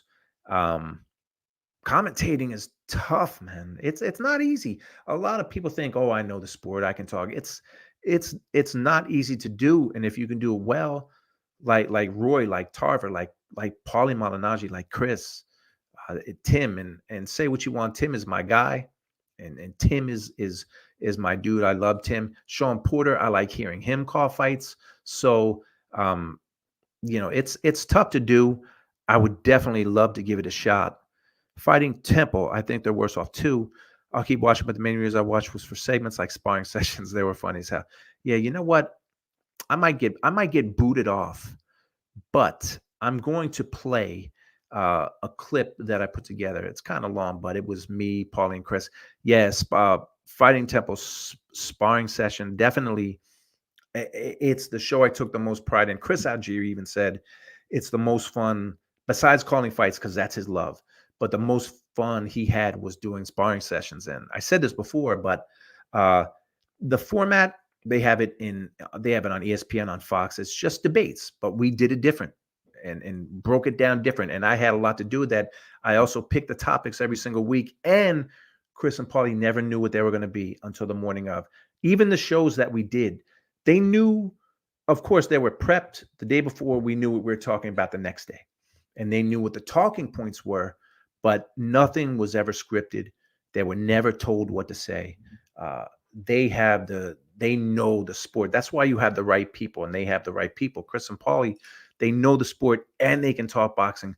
But man, sparring sessions, it was a lot of fun, and it was the one show where I got to show some personality and talk with them. Now I will give it to the guy that fired me. Before we started doing them, we were kicking the idea around because it was supposed to be Roy Jones. We were hoping Roy Jones would be like the judge or the ref for these, and it didn't happen. So I remember he texted me, the owner of ProBox texted me one day, and he said, What about you in a bow tie, like looking like a ref? And I wrote back, never happened. I'm not doing that. But then I thought about it, and it just made sense, and it just made it better. And the first couple of shows, I didn't have a bow tie, so I had I had a picture of a bow tie, and I just put it on right here, taped it to my shirt. But then I made it official, made it proper, and went out and got a bow tie, and did it like you're supposed to. But yeah, that was a show. I mean, if I could do one thing still with them, that would be it, because that show was fun, and people used to rag on me because of the way I judged it. Look, I was trying to be like a real judge, and sometimes you had no idea how I was going to score it. But the main thing about that show, it was them, it was the conversations, because there would be a topic, and then after the round was over and after the scoring was over, which they would complain about, there were genuine conversations about the topics, and that was always the best part, and that was the point. That was the real point, to have fun, and to talk boxing and to talk different topics. And again, it was entertainment. It was a true, that show was truly an entertainment show. um you know what, as a matter of fact, if I and I might get booted off because this is 3 minutes long, but this is a little, these are some clips of sparring session. So let's see if I can get these on. Sparring session, short version. All right. Hopefully this is gonna work. Yeah.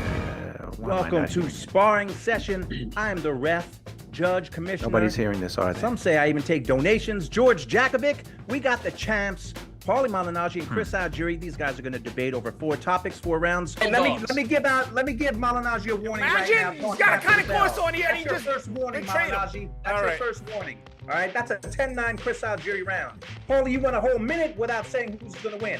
I didn't ask you for your breakdown of the fight. I was I building asked up who's to it. going You to gotta win. give me something. You guys in are the last hearing 30 this, seconds. right? What do you Thumbs mean? up. I was building up to it. Take a point. Hey, Chris, you know something? I'm going to do something unprecedented. I'm going to take a point, but I'm going to take a point from you. That's a Paulie round 10-9. He swayed me. Patrick Ford, Jeff. That After is the a bell? Paulie round. When in history has a punch after the Well, bell because- swung around? It's a you round ever they do won. it? Hey, He left that out. This is supposed to be Settle an down, guys. exhibition. Tie again, and do this a version of this show somewhere, because again, Pro Box may say it's proprietary. It's a debate show, man. You can do a debate show a lot of different ways, a lot of different places, and I would love to do it. I would love to do it with Chris and Paulie, period. But that's not going to happen. So, I would love to do it somewhere else. But Mills Lane, what a great ref. What a great ref, Mills Lane. Hour and a half show, constant conversation, active chat, great show. But Jay, brother, they didn't. They thought the on-air position required more than what I could give. Now, what I can give is a knowledge of boxing. I don't have to look this up. I know. So, yeah. Jay, yeah, only so much you can say with your other hosts in a half an hour. Okay, I don't care what the reasons were. The show should not be 24 minutes long. They should have been longer. They should have been 30 minutes, 45 minutes. They should have been as long as they played out well. Because how would you have, I'm on the show and I'm not the talker. I'm the host. I'm just setting it up. But you have Paulie, Chris, and Tim, or Paulie, Chris, and Sean, or Paulie, Chris, and Teddy. 24 minutes is not a long time. It's too many people for such a short time frame. And hopefully they'll fix that in the future, because literally they want us to do the shows in 24 minutes, and it's not enough time, especially with Teddy. And I love Teddy Atlas. Teddy Atlas, it takes him 9 minutes and 43 seconds to say hello. So 24 minutes minus 9:43, that gives you what, 13, 14 minutes left for Paulie, and Paulie takes 20 minutes to say hello. So that's a whole show right there. They should be longer than 24 minutes, but they have a business reason why they're 24. Yeah, Jay, it was too short. It still is too short, but they've gone in another direction. Even this week, they were still talking Canelo today. If I was there, we would have been talking heavyweights today because they made that well supposed heavyweight undercard on the Bivol Beterbiev card on June 1st. Pro Box should have been talking heavyweights today, not Canelo. Like it's too much. It's too much Canelo. But listen, they went in another direction, and the shows this week, those are my boys. So I can't criticize them, but I will say that um, the show for Amazon, the Amazon Prime show, it almost seemed like it was a commercial, which surprised me because I can tell you a month ago, whenever they announced the March 30th card, we did a show and we ripped it for being a pay-per-view. Ripped it for being a pay-per-view. I will also say that about a month ago, we did a show with Sean Porter on PBC, and it was literally about what direction they were going in because they're losing fighters now. Deontay Wilder, who he didn't fight, it doesn't look like he's fighting under the PBC banner anymore, and other fighters have left, whereas PBC fighters would never leave before. So we did a show on PBC, and it wasn't a hater show. And I know people like to throw that word out, you're a hater. And no, it was a legit asking legitimate questions about PBC, where they're going, what the future is going to be like, what's happening now. And they pulled the show off of YouTube 2 days later. And when I asked why, I was told that we were too hard on PBC. So whatever that means, I thought it was fair, especially when you're calling yourself the boxing channel. You should be talking about anything that happens in sport, regardless of if you want to do business with them or not. You should be talking about what's going on in the sport. And you can see when it comes from a place of hate, like Canelo. They accuse PBC of being a Canelo hater channel. No, it isn't. They just don't agree with the Canelo blowhards, as Folley says, and think he can do whatever he wants because he shouldn't be able to as a champion. And immediately you're called a hater for doing that. So anyway, that's enough of that. But I love Teddy too. Teddy's a good dude, and Teddy reached out to me after I told him I was gone, and he's a really good dude. Fighting Temple.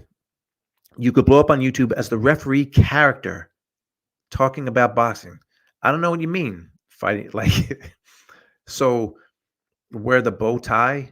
So you want me to come on here in a bow tie like a ref and talking boxing? Maybe. If that's what you mean. Listen, I don't know the YouTube world. I really don't know how to get people to watch.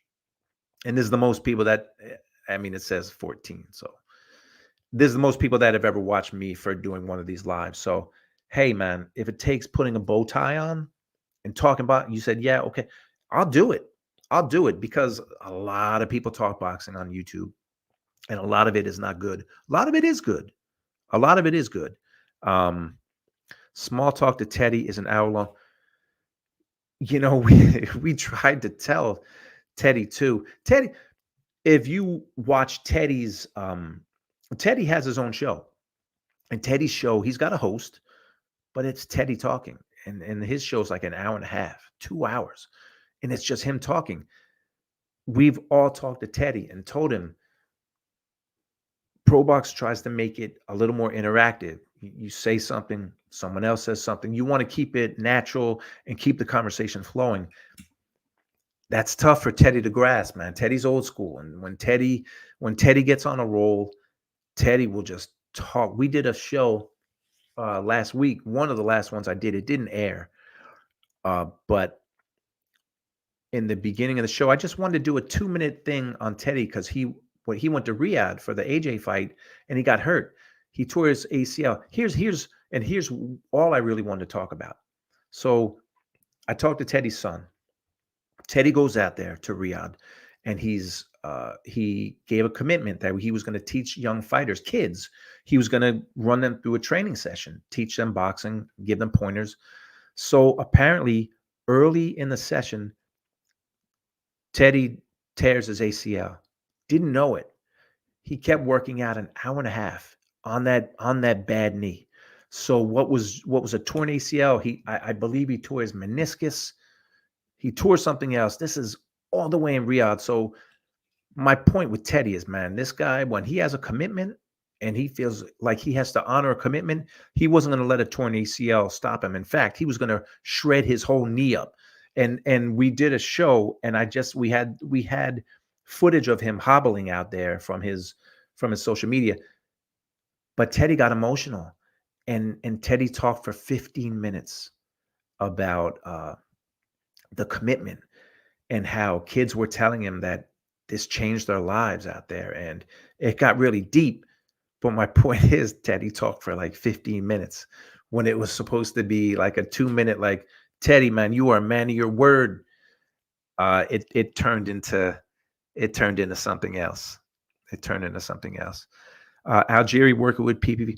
No, well, yes, he has got Chris has got his own podcast with my boy Dan Canobio. They do a really good job, and they got a sponsorship deal, I believe, with ppv.com. So they're going to some of the pay-per-views and they're going to do shows, but Chris is still with Pro Box. And let me tell you, because I spoke with Chris about his podcast and if it got that big, Chris, as long as he's able to do it, he's going to call fights because he loves doing that. He loves doing that more than all of this. Talking to me, talking to Dan. He loves to talk boxing, but he loves to call the fights. So he is working with his podcast with Dan. They're working with ppv.com. So he's not leaving Pro Box. Politics, yeah, man. Listen, they talk about how brutal politics is, man. It's brutal. It is brutal. In my profession, in a lot of professions, everybody's got a guy or a girl or a person. They got a person they want to work with. When they get a job, they say, hey, I got someone that can do that role. See that job that guy's doing? I got someone that can do it better. And this is what happened. I didn't know anyone in production at Pro Box TV because I do. Chris and Folley are at a studio in Florida, and I'm in Connecticut. I live in Connecticut. I'm remote. I don't live down there. So people were down there, and they had they had the right person's ear, and what's done is done. Axeman Walter, ooh, no. I think he's fighting. Isn't he fighting on Pro Box? I don't think he has anything left. I really don't.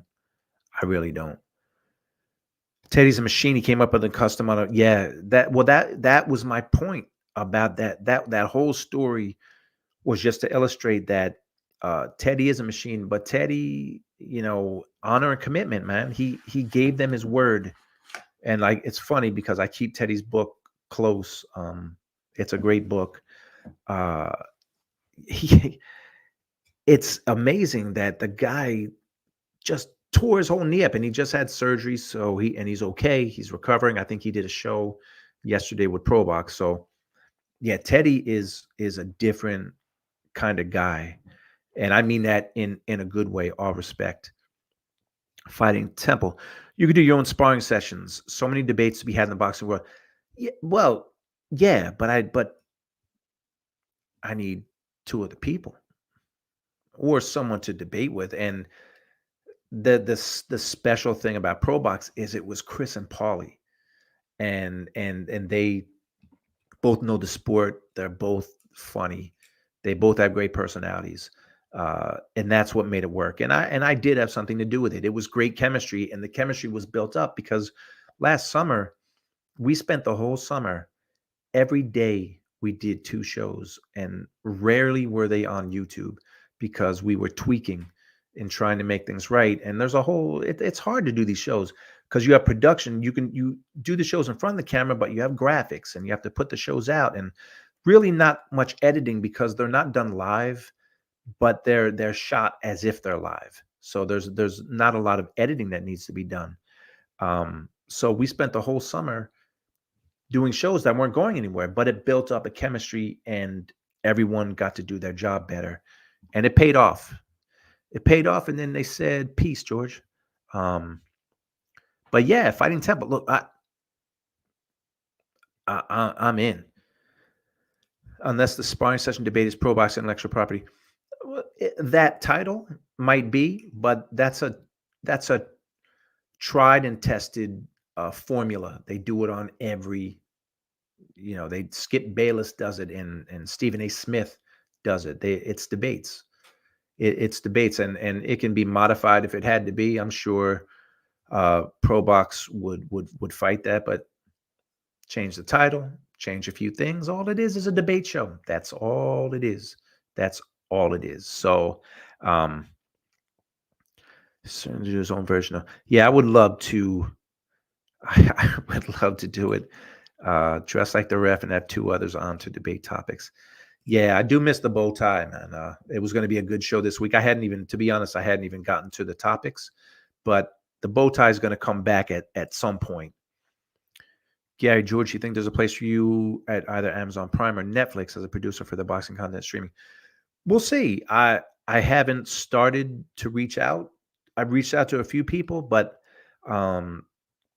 those jobs fill quick. And you have to also remember, a lot of talented folks at Showtime, their jobs ended when Showtime left. So a lot of those folks, and I'm glad they are at Amazon Prime. Netflix, I don't know if they really want to get into boxing because they're doing an event with some boxing matches underneath it. So I'm keeping my options open. Or DAZN. I was at DAZN early on, but they had a lot of changes at DAZN. So my options are open. But you can't really see the wall behind me, but it's nothing but boxing on my walls. It's a sport I love, and I've actually had like a legit career behind the scenes and a little bit in front of the camera thanks to Pro Box. So something about the fans who like, well, they wouldn't love it as much as me. So that's the joy about it, that people enjoy it. And man, I've been on this thing I told my wife and my daughter, I said, yeah, I'm going to do a live for 20 minutes. And it's been an hour, 42 minutes. And there's still some people. Listen, I'm dropping links. I'm trying to, Bruce, I don't know what happened. I'm trying to see if one other person wants to come on and talk boxing because it's 9:42. I've been on this thing for an hour and almost 43 minutes.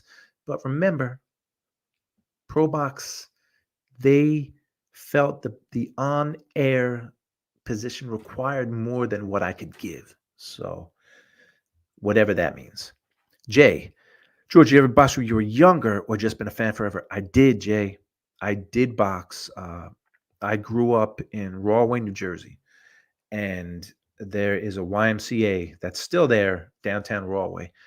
And I was in middle school, probably 12 or 13, maybe. And they started a boxing program. And there was a guy down there teaching us to box. There was no ring, but there was a heavy bag. There was a heavy bag, and we would spar just on gym mats. And we did that for a few months, and then the guy left, and the boxing program fell apart. And that was it. At that time, there weren't gyms. It wasn't like, the 50s and the 60s or in the 40s and 50s where boxing gyms were all over. There weren't a lot of boxing gyms. So there was no gym.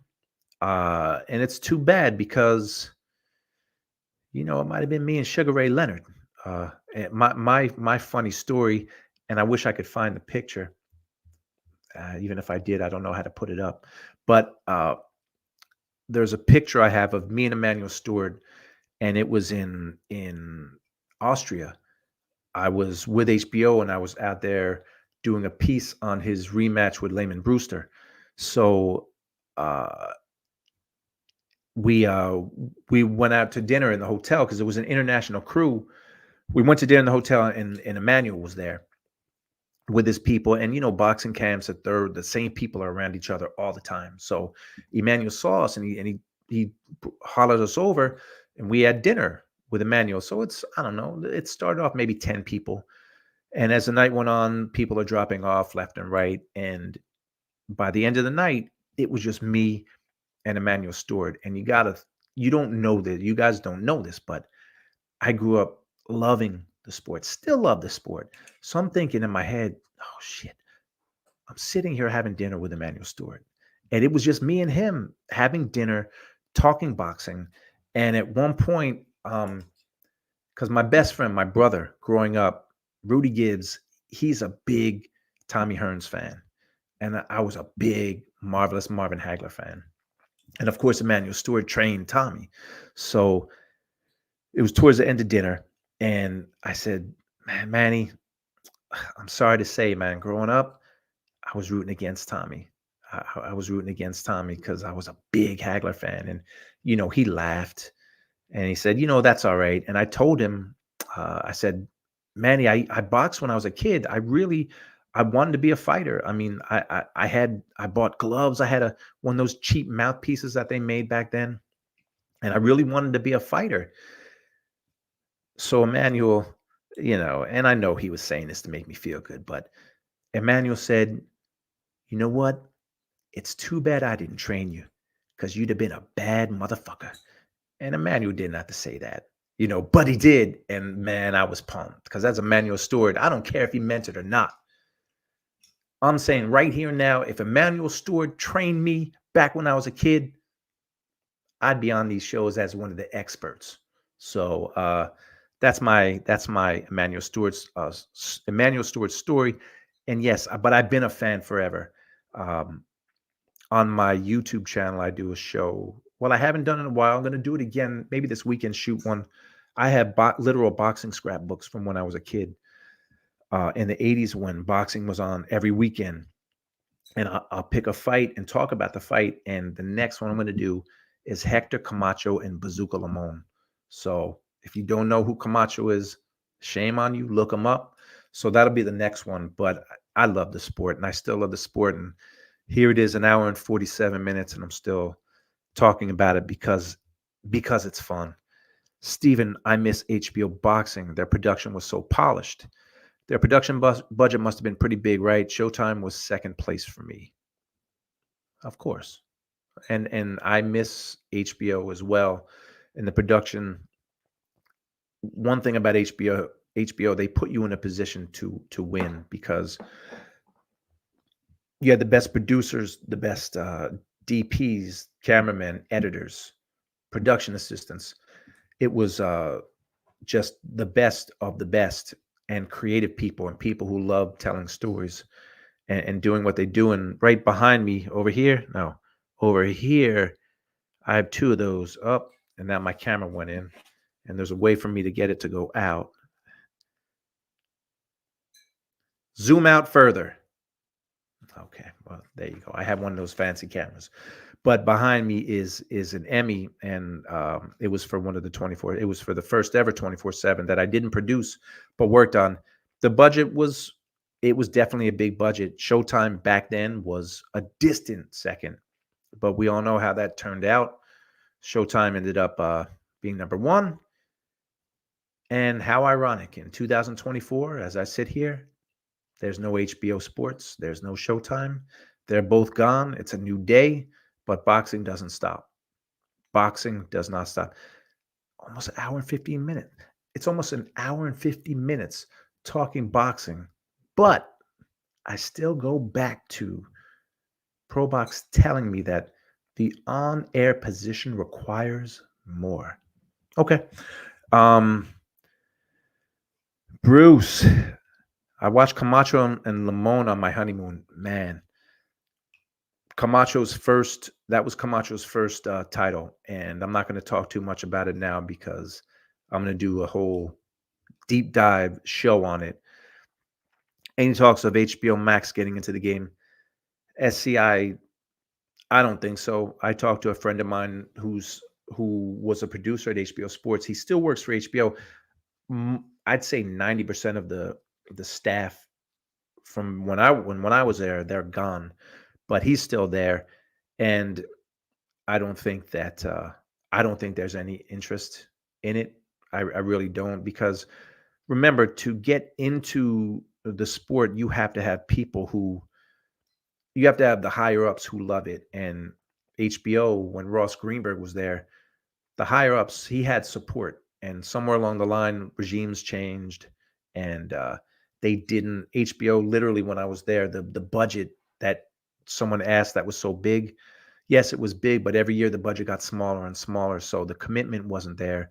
And then the regimes changed, people changed up top, and HBO, when they made their exit, that was at least 3-4 years in the making, because the quality of fights went down, the number of fights went down. They started to turn their backs on promoters.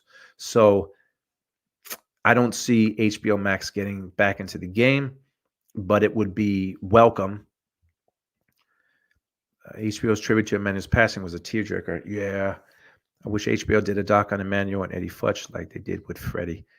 So do I. Maybe next time I come on, I'll dig into the archives and play some of those things. It was very sad when Manny died. I can't say I knew him well. I had that dinner with him, and it was one of the personal highlights that I've had in my life. Actually, I'm gonna throw another one in there. And people who know me, I've done a lot of shows on YouTube, and I tell the same stories, but they're my stories. Maybe the best night, one of the best nights of my life. It was the night before. It was the night before Mayweather Hatton, and I was working on the 24/7, and back then 24/7s, there were 4 episodes. We would follow them. Literally, we shot up to the weigh-in. So we would get those 4th episodes out Friday night, which was tough. We would get them out Friday night, the 4th episode, and then the pay-per-view was on Saturday. And it was cool because back then, the 4th episode, we did our first 3. The way it was set up was you had a production team in each camp, producers, shooters, audio, the whole crew in each camp. And then the base was in New York, and you had 2 edit rooms going.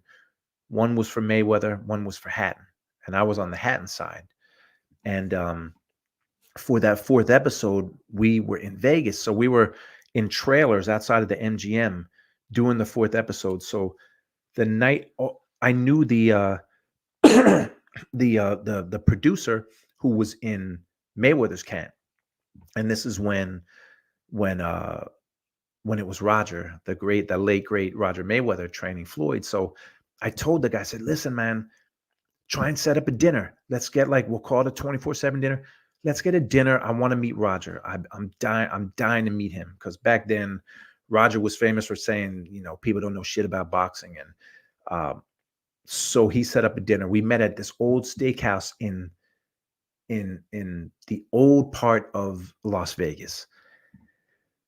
And Roger brought a couple of his buddies, and I had a couple 24/7 guys, and man, it was one of the best dinners I've ever had. But the producer who brought me, I'm sitting right across from Roger Mayweather. So where I'm looking at the camera, I'm looking at Roger.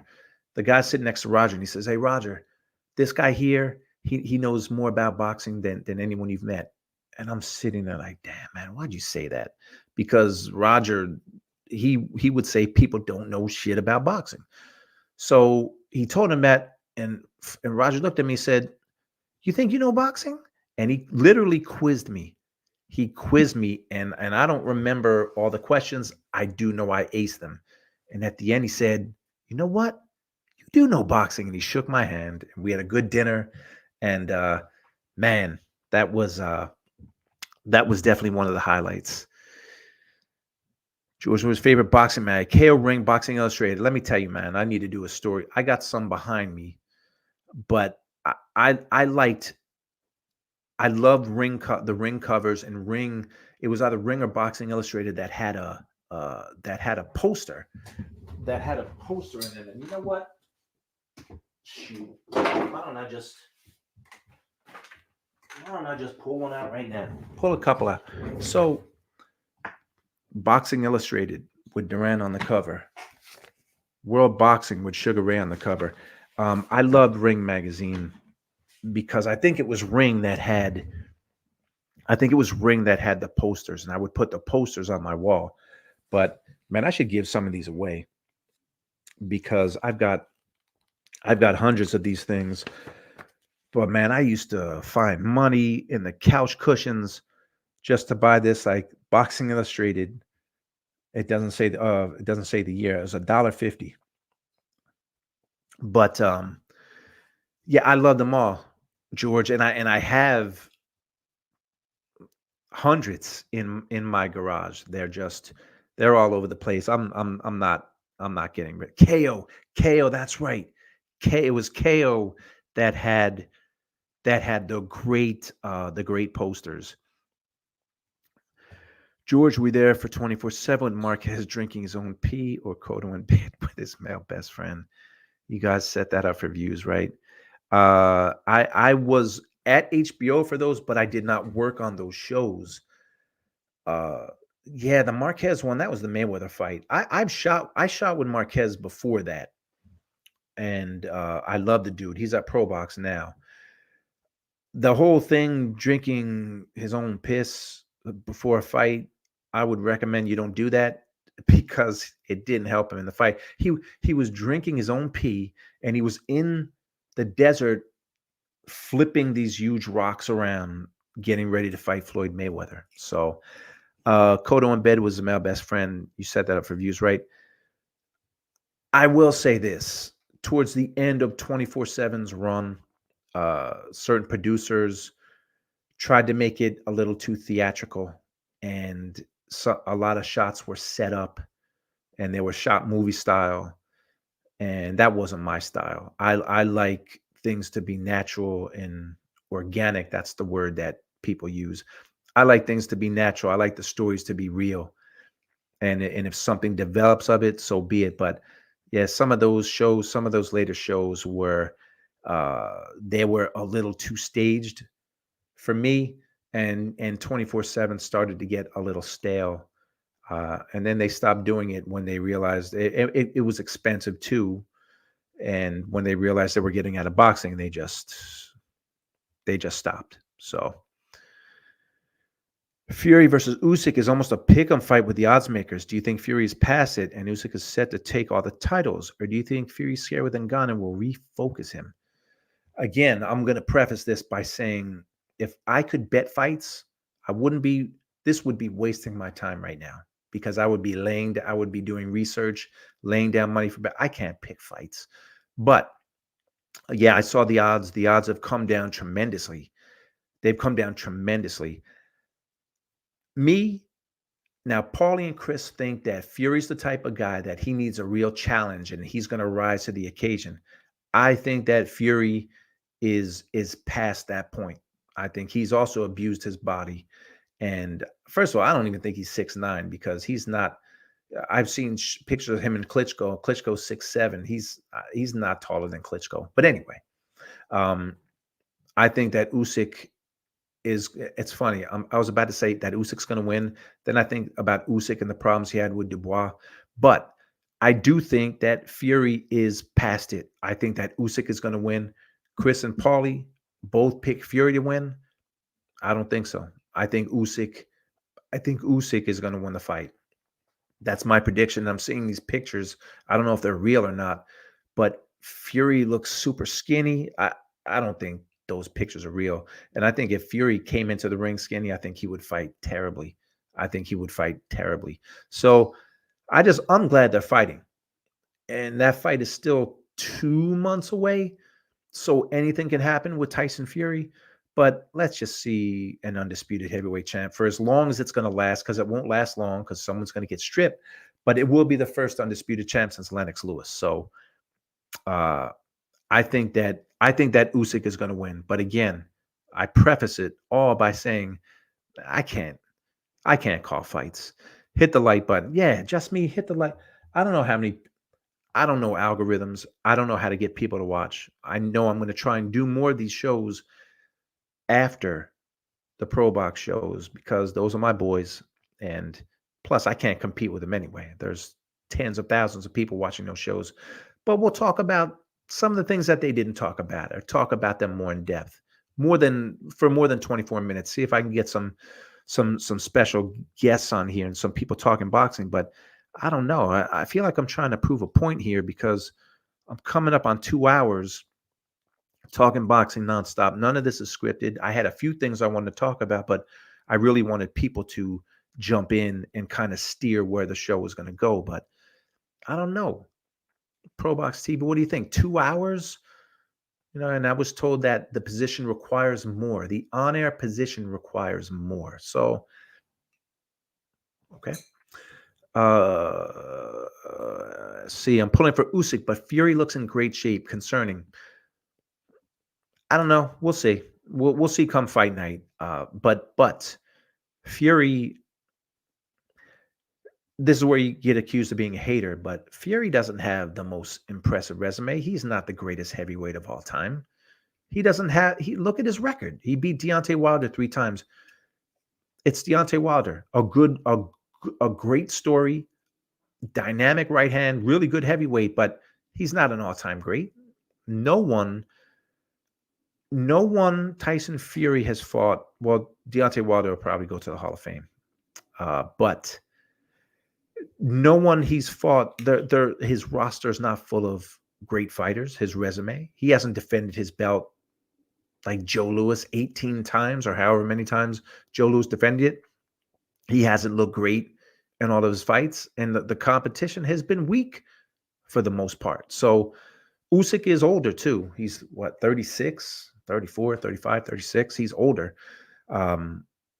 So I guess I'm pulling for Usyk. I just want to see them fight. But again, if I could pick fights, I'd be doing that. And Fury, so those pictures are real. Those Fury pictures of him looking all slim are real. That it's going to be one of two things. He's either going to look fantastic, like he's never looked, or he's going to look terrible. Riddick Bowe, now different fighter, different era, but when Riddick Bowe fought Evander Holyfield the first time, he was 235 with Eddie Futch. Worked with Mackie Shilstone. He was 235. He was in the best shape he had ever been in. And look what he did in a war with Holyfield. And then he blew up. And then, what happened. Stephen, yes, saw the dip in 24/7 quality towards the end. It really was a pioneer in reality sports TV, hearing Liev Schreiber's voice. Yeah. And I got a picture of me and Liev somewhere. But yeah, those were special. Those are special shows, special times. That 24/7 music, I gotta play. See, I'll probably get banned if I play it, but I have to play it at some point too. But yeah, those were good times. I was at Mayweather. Oh, listen, Gary. Well, then we probably passed each other because I worked that fight. Like I said, I did the 24/7, and what was also cool, we would get tickets to the fight. So I was at Mayweather. I was at De La Hoya Mayweather and Mayweather Hatton. I worked on both 24/7s, and they got us tickets for the fight too. So I got to go to the fight. One of the things that I remember most about Mayweather Hatton is all those fans, all those British fans. I was on the, I don't know, 17th floor, 18th floor, something like that. I could hear them still in the lobby singing "There's Only One Ricky Hatton." So, yeah.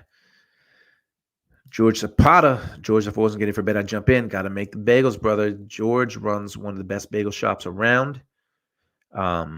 And I hear you. SC, I completely agree on the Fury resume. Yeah. And it's not, I'm not trying to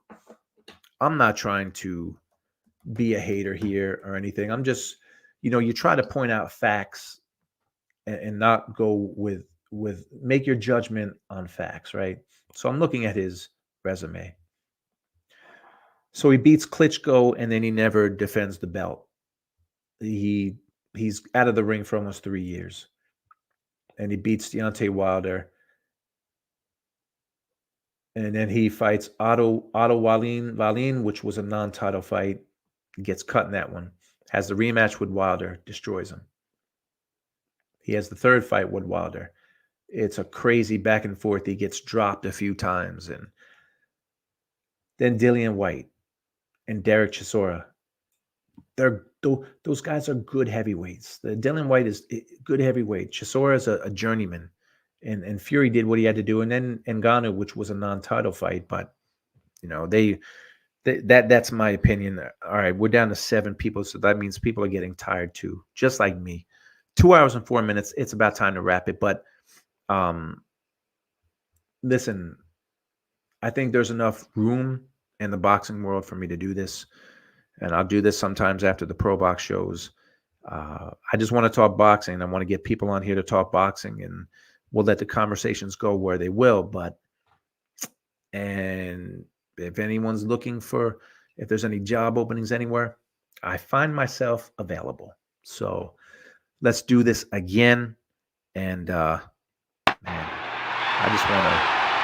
I want to watch a little bit more of Ali and Zora Folley, because like I said, we started this. This is the anniversary of Muhammad Ali's last win in his first reign as heavyweight champion. March 22nd, 1967, Madison Square Garden. He knocks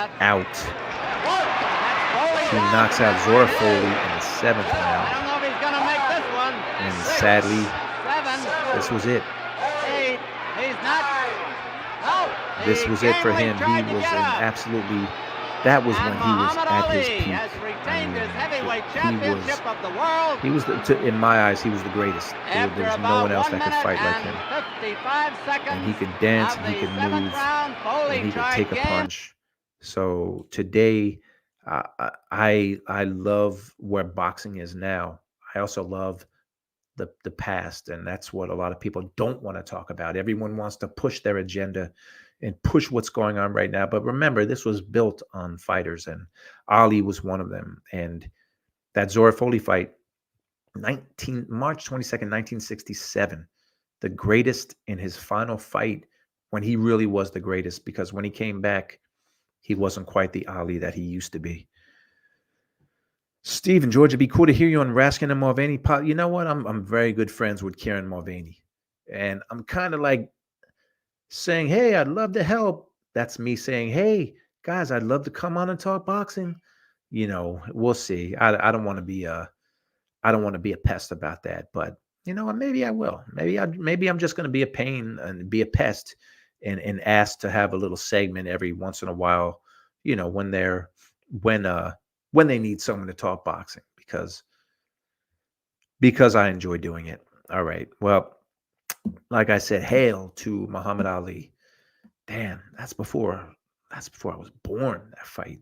Long time ago, he was the greatest. But remember, always you can look back with pride, because there's that Satchel Paige story, I think, Never Look Back, or whatever it is.